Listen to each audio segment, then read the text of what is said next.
Okay, hello guys. This is me and the other zombie apocalypse survival guy. This is Dylan and this is Justin. Here, I'm the one talking. So, to start us off, we're gonna be showing you a picture. What is your chances of surviving a zombie apocalypse? Well, you don't know. Well, here's how. So, we got most of the main ideas down right here. So Dylan's gonna start us off on most of these. So finding shelter.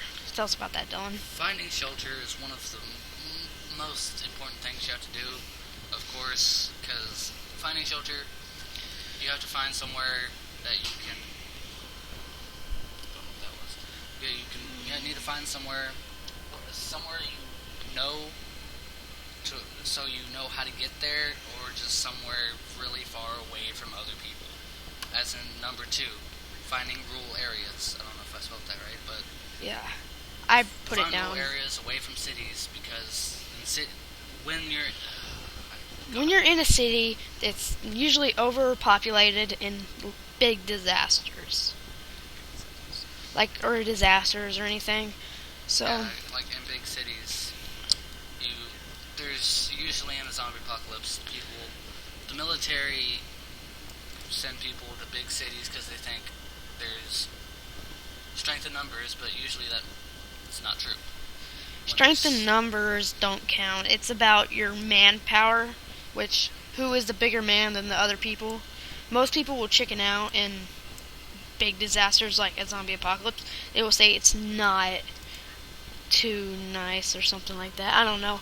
But next up, we have quiet weapons. So tell them about that. If you can maybe that would be really good if you could find maybe silenced weapons left by the military, or finding weapons like swords, knives, Axes. sledgehammers, anything you can use to smash a zombie's brain or cut its head off. That it's nice. So, but like I said, finding a gun that's silenced is probably the best thing you can do. Okay, so next up is clean water and food. AKA, good food that will last, non-perishables. So let's tell them about that, Dylan. Finding clean water is good. You need to be close to an area that is fresh water and clean water, or it can be made into clean water. You can use charcoal as a filter, or some stores sell filters, water filters, so you can use that to clean your water to where it's drinkable. Then it's good to maybe have food close by, Like beans or like peas canned or food, yeah. so you can have it for a while and it won't go bad. And you can also, if it's possible, going back to finding shelter, if you could go find a farm and there's animals still alive, to where Breed the animals. so you can have pigs, cows, chickens, so you can have eggs and food, meat. That would be great. The regular stuff. So next up we have a group you can trust. AKA friends or family. You always need somebody you can trust, to where you're not scared every time you turn around you have a knife in your back. Yeah, you don't need strangers. You don't know what they can do. Like me and Dylan here, we've known each other since kindergarten, and we're in 8th grade right now. So we are masters. We've been thinking about this stuff since 1st grade. Yeah, we actually one time planned the zombie apocalypse and made a shelter outside.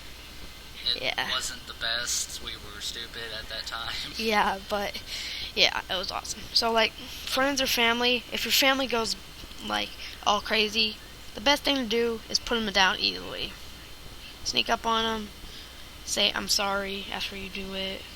Always want to say something nice. If you ever have to actually kill somebody, then I feel really sorry for you, because you can never really let that go. It's one of those things where you will never forget it. But it's a disaster. What can you do? So next up is find an escape route. If you're stuck in the city, You want to find an escape route. It's the main idea. Or if you're in your shelter, a house, etc., you should always have somewhere you can get out of really fast if all the other exits are blocked. Yeah, and one idea we didn't put is iron bars on doors. Barricading doors, to where barricading doors, barricading windows, all that good stuff. You always need to make sure that nothing can get in or out. Okay. I think, but it doesn't matter. Yeah, I think so. Yeah. Okay, so long range weapons. It's good if you're stuck in the city. I deleted it. Oh wow. Whatever. Okay. Tell them about that, Dylan. You always need to have long-range weapons to where you can, to where you can have some way to protect yourself from an attack before most people even know it's there. Like like if a horde of zombies blows through, if you have a sniper rifle with a scope, you always need somebody patrolling the area and having a sniper rifle with a scope to where they can see really far away, so you know if there's a horde of zombies coming, then you can know to get out of there before it even gets there. Okay, so our next up we have a car. You always need a car that's good on gas. And can survive a, I don't know, let's say, one of those UAVs. Yeah. Oh yeah, that's gonna happen. It's possible, but It is possible, but what? U.S. Army. yeah, 'cause Try to find a U.S. Army vehicle that you can actually use. Sometimes you can start with a screwdriver. Always have a screwdriver on you. yeah. Flathead. No, not the other one. Flathead. So next up we have fuel sources. So you always want to have a lot of gas nearby with you, so you never have to stop somewhere for gas, because I'm sure most of the gas stations would be completely out of gas. Yeah. Yeah, everywhere would be out of gas. Maybe if you went, I don't know, Canada, no. Canada, they would probably all die. But anyways, I know if you're Canadian, you watch this. I'm sorry, but it's true. It's true. It's true. Okay. But Canadians are actually really nice. Yeah. Actually, It's awesome that they're nice, but in a bad way, in a good way, in a bad way. Okay, so next up knowing your surrounding areas, aka get a map, people. or just go somewhere where you know you've been. So, if you're actually serious about this and wanting to survive, then Like you should, we are.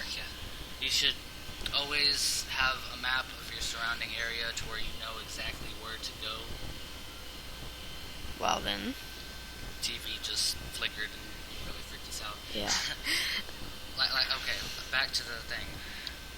You always want to have a map or something to where you know the surrounding area, to where you know all the escape routes, you know exactly where to go, you know how to get out of there if you ever need to. Like our neighborhood, we can go out on foot and we can still get out of our little rural town that we're in. It's really easy. We're pretty out into the country, so we don't have to Yeah, worry about. we live in Texas, okay? Yeah. Houston is like, I don't know, 100 miles away from us. At the least. Yeah, so next up we have iron bars and Well, we already did that. yeah, iron bars and that. But always have a barricade and stuff. If you ever played the Walking Dead game, Yeah. so look with that. You want a barricade beforehand. But I think that's the end of our video, guys. Check in to us for more. We'll be posting almost about once, maybe every week. Or maybe every 2 weeks or something.